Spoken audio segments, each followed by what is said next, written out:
napakataas po niyan mga kasikap ng rebar cage na to.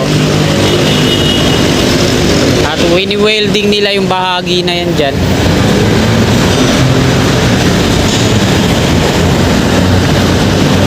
At dun din sa kabila diretso yan. So ito mga kasikap, may ginawa naman silang sidewalk dito no, sa mga naglalakad para hindi dumaan dun sa mismong highway. Sinimulan ko to, walang naniniwala sa paligid ko.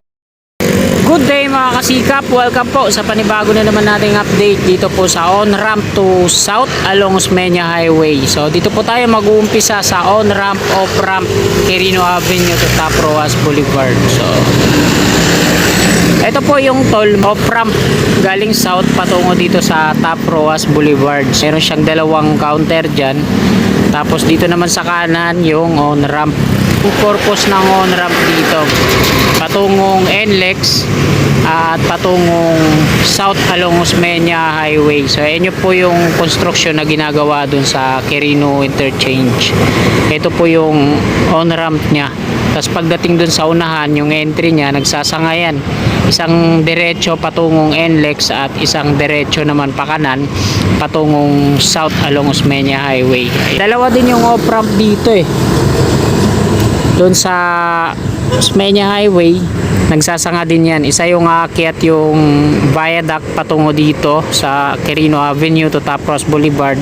At isa naman yung pababa doon sa toll. May 4 na counter po doon no, sa ilalim ng Quirino Interchange. So ito na po yung status niya dito no.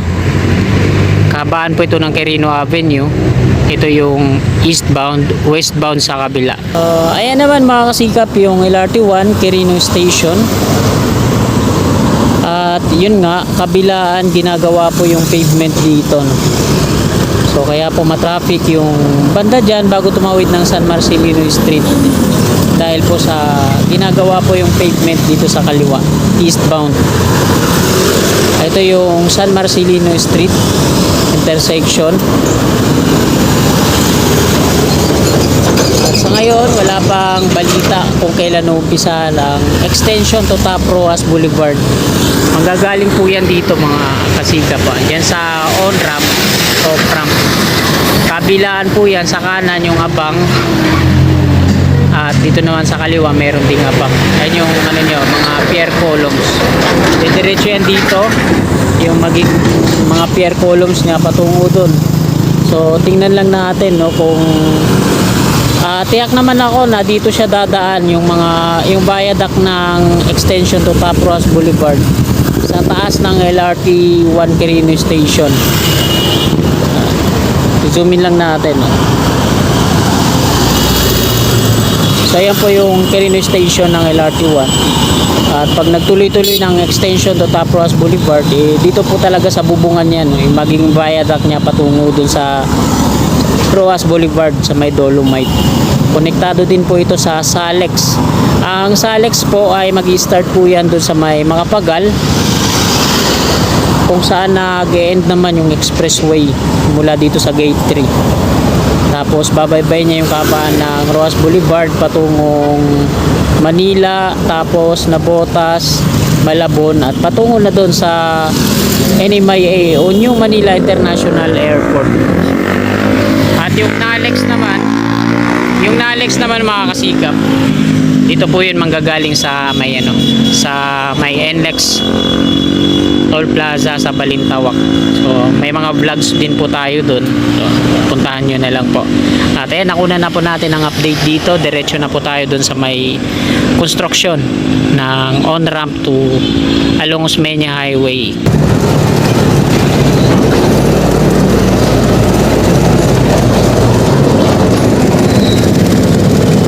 Ayan po yung toll mga kasikap. Meron siyang dalawang counter. At ito naman yung on-ramp.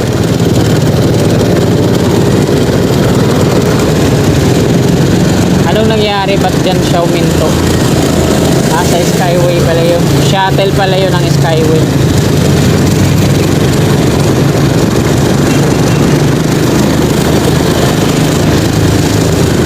Ito yung sinasabi ko sa inyong abang, kabilaan po yan. Ayan yung patungong Roas Boulevard Extension. So ayan. Ito meron na siyang viaduct dito sa dulo pero pinarangan. So isa din yan sa inaabangan ko yung extension to Top Roas Boulevard.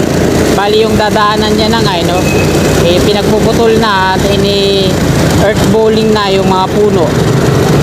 Bali doon na lang pagtawid ng Quirino Avenue LRT1 station, marami pang mga earth bowling doon na mga puno. Tapos yung malalaki hindi na nila nililipat, pinuputol na lang. So aprobado naman ang DENR yun.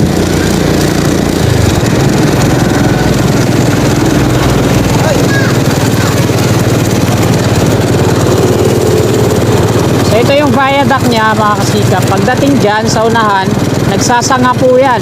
Isa yung derecho, patungong po yan, NLEX. At ito sa taas, yung pakanan, ito yung ginagawa nila ngayon ng Bauer dito. Quirino interchange na po yan dyan sa unahan. At ito na, nakikita nyo naman yung napakatayog na to. File boring machine.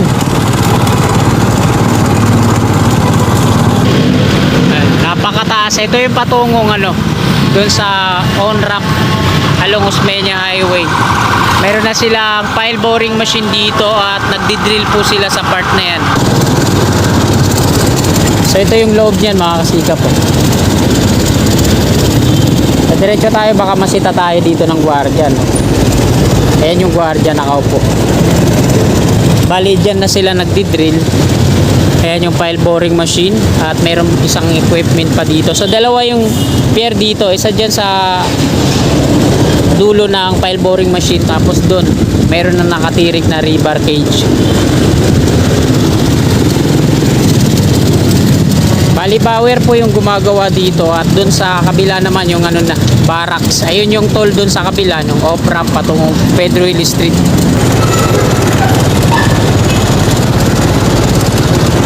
Ayan mga kasika po, itong update dito. So nilagyan na rin ng karugtong yung rebar cage dyan. Dikit na dikit talaga sa column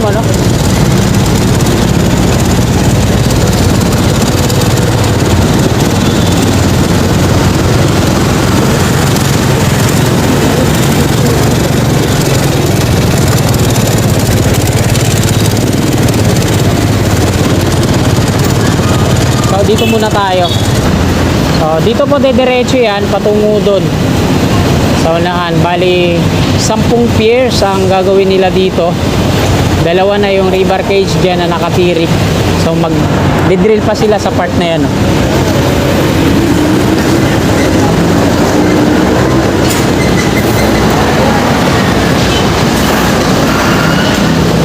At dito naman mayroon na silang dyan, rebar cage. So napakataas po niyan rebar cage na to. At wini-welding nila yung bahagi na yan dyan.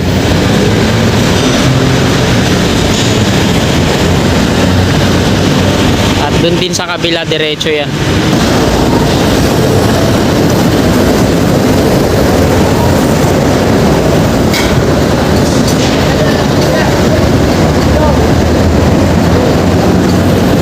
Dito daw daanan ayaw. Gusto nila yung naninilikado.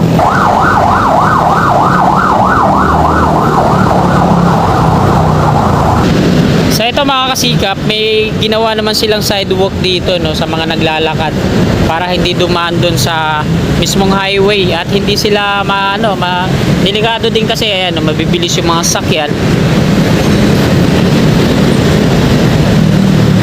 So ayan po yung rebar cage, dalawa na yan at may gwardiya sa unahan. So tago-tago lang tayo.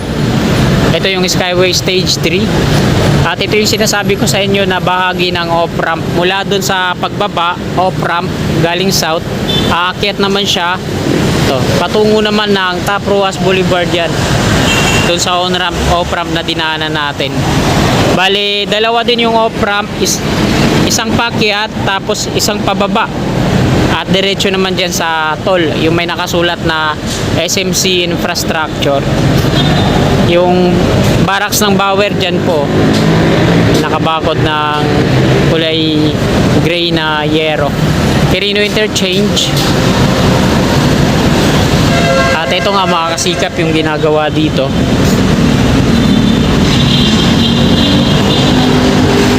Ayan, napakataas po ng mga rebar cage na ginagawa nila dito. Hanggang dun yun sa taas. Oh. Lagpas pa siya dito sa off-ramp. Dikit na dikit siya, no?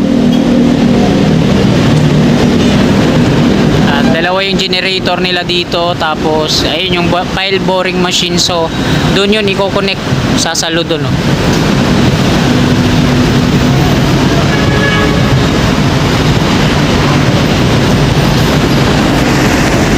So, ayan mga kasikap, nakuna na po natin dito. Diretso tayo dun sa kabila. Bossing, hindi na ba sila magdi-demolish ng mga bahay dun sa dadaanan? Hindi ko lang alam.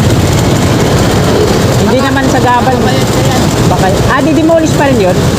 Sabagay kasi, lalo na tong billboard na yan, itatamaan yan, di ba yung pierhead niya sa taas? Mahaba yan pag ganun eh. Ito, PR. Oo. I-demolish din to. Ano yan, gagawa na ng mga... Ano yun, sir, yung gumagawa talaga dito ng viaduct niya, Iba. DMCI, di ba? Yung naka-award ko sa DMCI eh. Kayo lang yung maggagawa ng mga poste. Thank you very much, sir.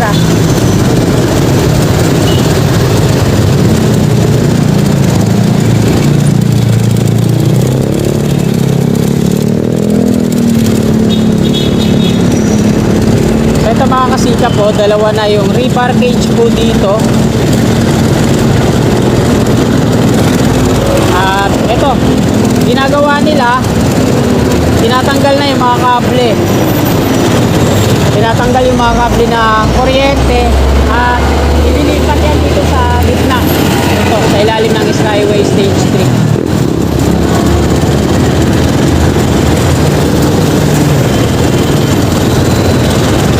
3. Yan, tulong-tulong yung mga lineman ng Meralco. Lalaki ng mga kable, ano? Ayan, oh. Tulong-tulong sila sa part na to. So, mauna sila na magayos ng kanilang mga kuryente bago mag-drill.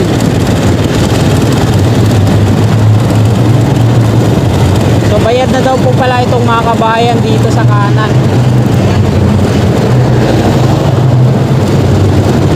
Yung nakausap po natin kanina, siya yung dito sa naka-assign sa traffic.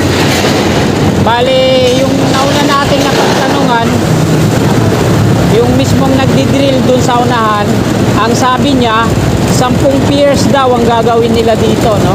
Para sa on-ramp along Osmeña Highway. So, yung kanina naman, 5 daw. So, ayan ang ano, hindi sila tali sa kanilang mga sinasabi, ano? Kaya mas may ginabangan na lang natin yung finale.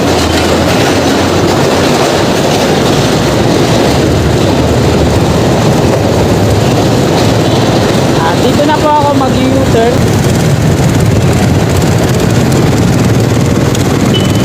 Nandito na po tayo sa kabila. Ito yung dulo ng off-ramp. Ayan yung viaduct niya.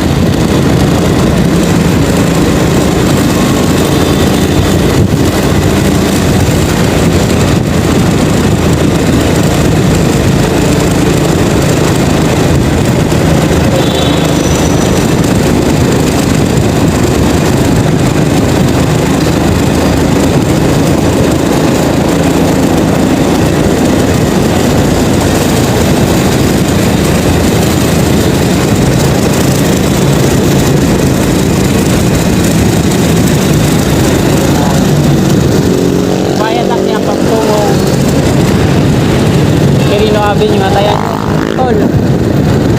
Ayan, toll po dito.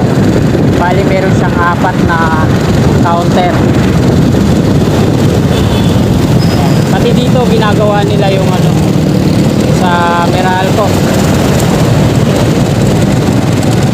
Ayan po yung barracks ng Bauer dito sa kanan.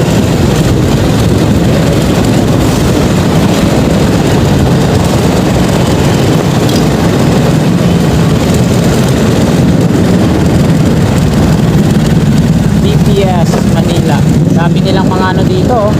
Temporary steel casing, tapos yung mga drilling bucket. Dito pala sila gumagawa ng mga rebar cage. Ayan, oh.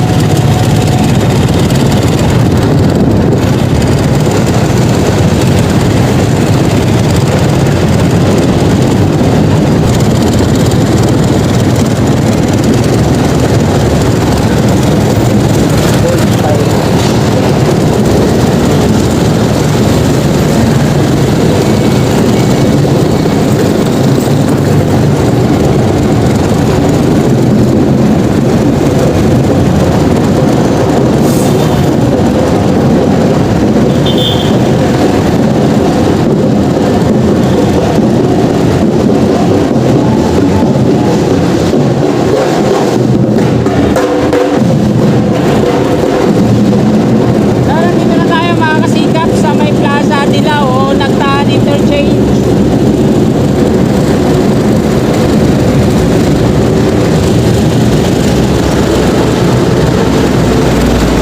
At ayan, dito na po nagtatapos tong video na to. Marami pong salamat sa patuloy nyong suporta kay Kasikap Channel.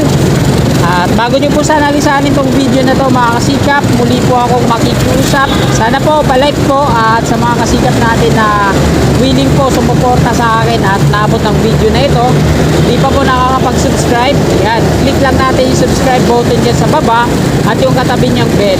Bell po natin para always updated po lagi tayo sa aking mga i-upload na video. Maraming salamat mga kasikap. God bless po sa ating lahat. Oh, my angel, angel baby, angel.